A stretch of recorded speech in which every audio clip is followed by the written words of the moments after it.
Haleluya, haleluya, puji nama Tuhan Yesus. Salam di dalam kasih, anugerah, kemurahan, dan rahmat Tuhan kepada semua bapak-bapak, ibu-ibu, kepada saudara-saudara sekalian yang mendengar firman Tuhan ini. Karena maksud selamanya kalau saya membawakan firman Tuhan adalah untuk menguatkan, untuk membangkitkan semangat, supaya saudara lebih lagi mengasihi Tuhan, lebih melayani Tuhan, dipakai oleh Tuhan untuk pelebaran kerajaan-Nya. Dan yang kita tahu sekarang, apapun persoalan yang kita alami adalah untuk kebaikan bagi orang yang mengasihi Tuhan. Dan ini firman Tuhan sebenarnya bukan yang baru, ini firman yang sudah 2000 tahun yang lalu. Tapi kita akan baca dari Markus pasal 4 ayat 35 sampai 41. Satu perikop di sini. Ini firman Tuhan beberapa minggu yang lalu disampaikan di Portland City Blessing Church di Oregon melalui Pastor Oscar, saya dan Pastor Victor, tapi dalam bahasa Inggris. Dan kisah ini dalam bahasa Indonesia yang saya mungkin ditinjau daripada sudut yang lain, tapi sekali lagi untuk membangun iman saudara. Markus pasal yang keempat ayat ke-35. Pada hari itu, waktu hari sudah petang, Yesus berkata kepada mereka, "Marilah kita bertolak ke seberang." Jadi ini ajakan dari Tuhan Yesus untuk bertolak menyeberangi Danau Galilea. Jadi Tuhan Yesus yang memerintahkan. Ayat 36, mereka meninggalkan orang banyak itu, lalu bertolak dan membawa Yesus beserta dengan mereka dalam perahu, di mana Yesus telah duduk, dan perahu-perahu lain juga menyertai dia. Lalu mengamulah taufan yang sangat dahsyat dan ombak menyebur masuk ke dalam perahu sehingga perahu itu mulai penuh dengan air. Pada waktu itu Yesus sedang tidur di buritan di sebuah tilam. Buritan itu di belakang. Maka murid-muridnya membangunkan dia dan berkata kepadanya, "Guru, engkau tidak peduli kalau kita binasa?"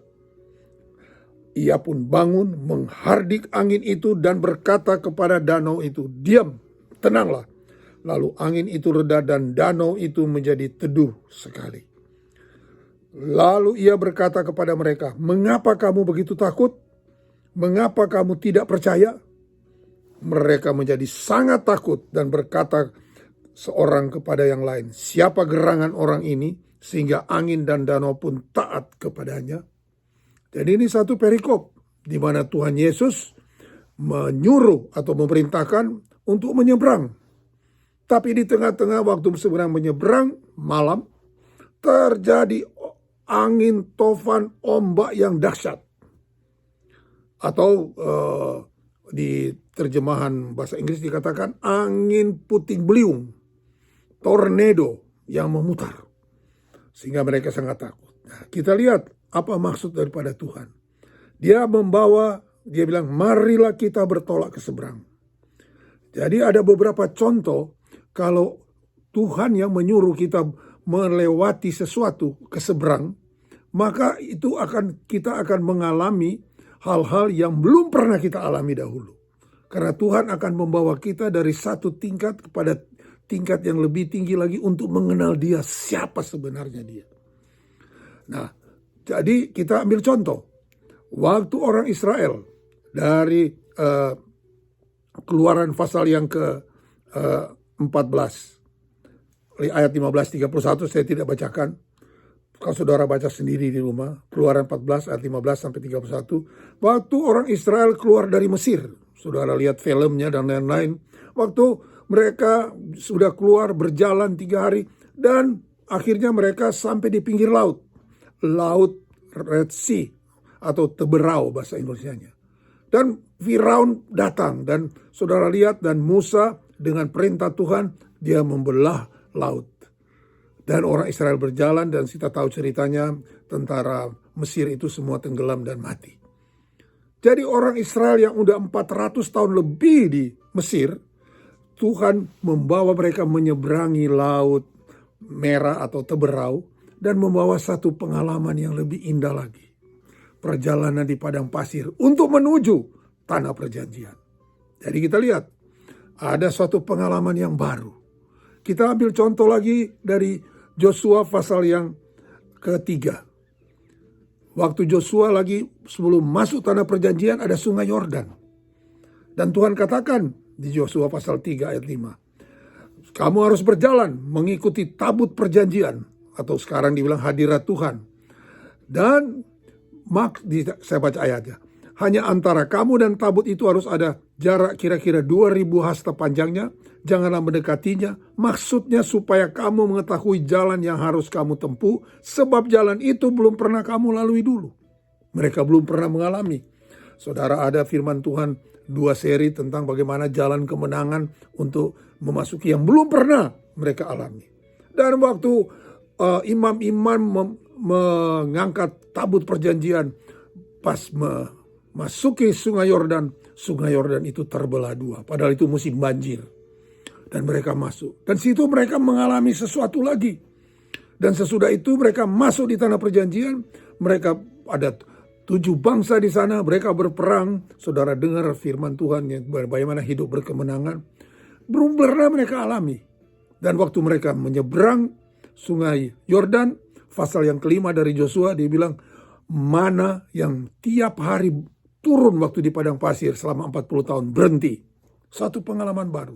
Di sini juga di dalam Markus pasal keempat, Tuhan Yesus akan membawa murid-muridnya di satu pengalaman yang baru.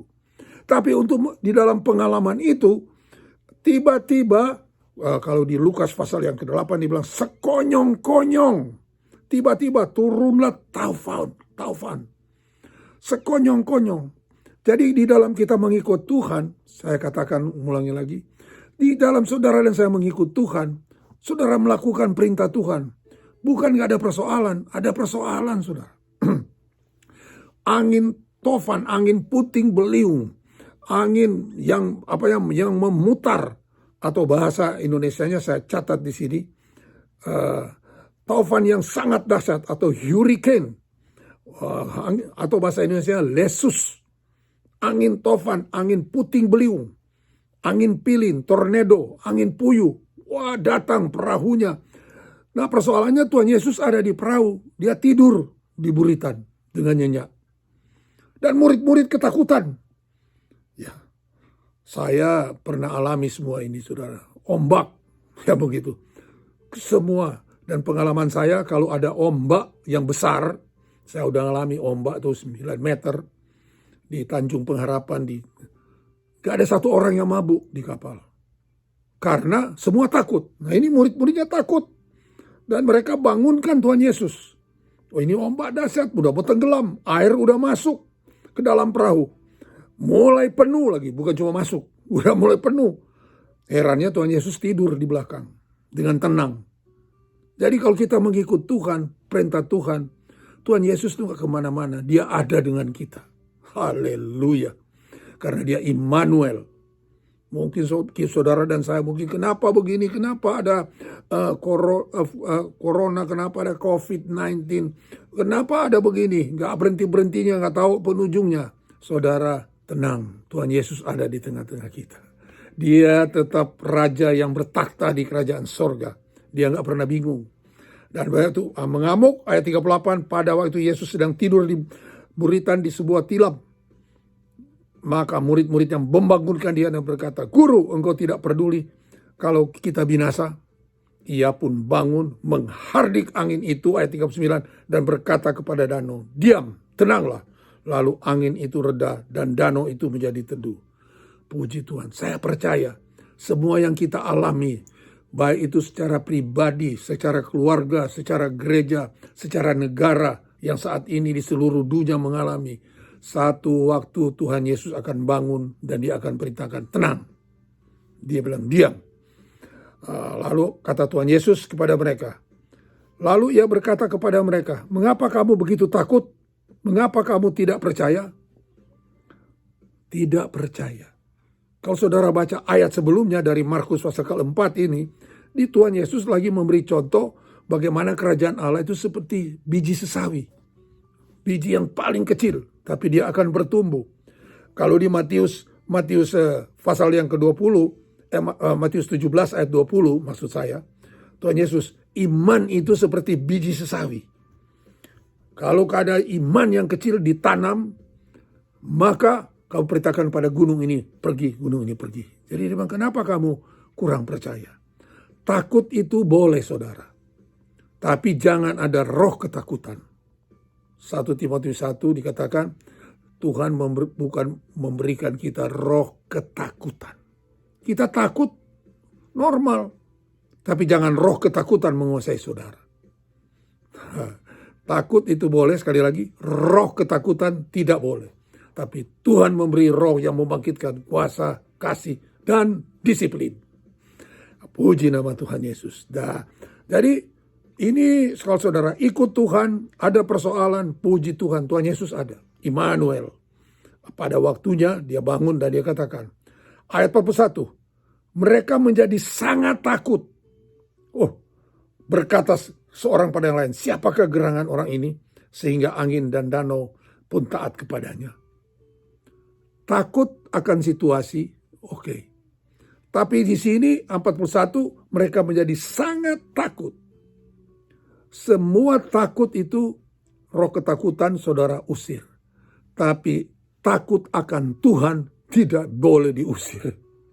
Karena takut akan Tuhan adalah permulaan hikmat. Kita harus takut dan gentar kepada Tuhan.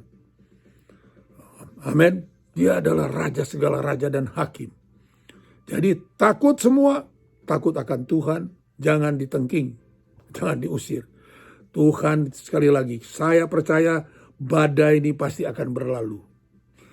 Karena Tuhan akan menolong kita.